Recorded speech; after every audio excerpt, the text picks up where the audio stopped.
David Bowie, épisode 3. Bonjour les enfants! La dernière fois, je vous ai raconté comment David Bowie avait certainement commencé le saxophone pour cacher ses dents, comment il était devenu mode parce que c'était la mode, et comment il n'avait vendu aucun disque avec ses premiers groupes. Aujourd'hui, suite de l'histoire de l'artiste aux 1000 visages et après, on se brosse les dents. En 1966, tout le monde s'en fichait de David Jones parce qu'il était à la traîne.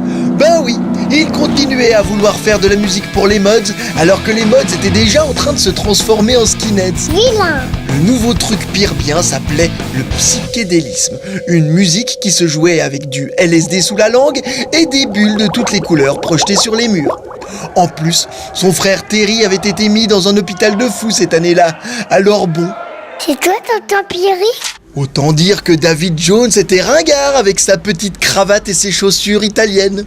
Heureusement, il finit par comprendre qu'il devait devenir hippie s'il voulait être dans le coup. Alors, il se laissa pousser les cheveux, enfila une veste en fourrure, se mit un foulard violet autour de la glotte et changea de nom. Cette année-là, David Jones devint David Bowie. Comme le couteau. Ben oui, le Bowie Knife.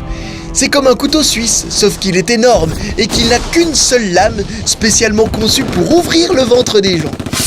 Allez donc savoir pourquoi David avait choisi le nom d'un couteau comme pseudonyme.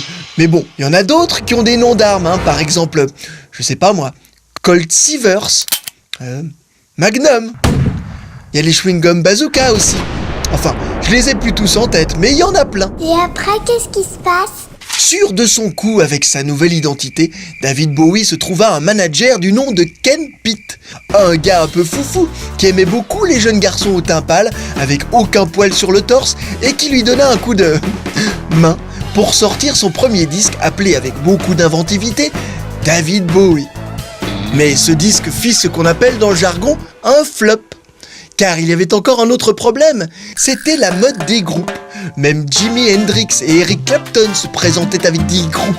Même Bob Dylan avait fini par faire un groupe. Décidément, le pauvre David est toujours à la traîne. Mais si vous voulez savoir comment il devint l'artiste aux yeux foutus le plus inventif et mystérieux de sa génération, et plus encore, retrouvez-moi la prochaine fois, à la même heure, et bonne humeur.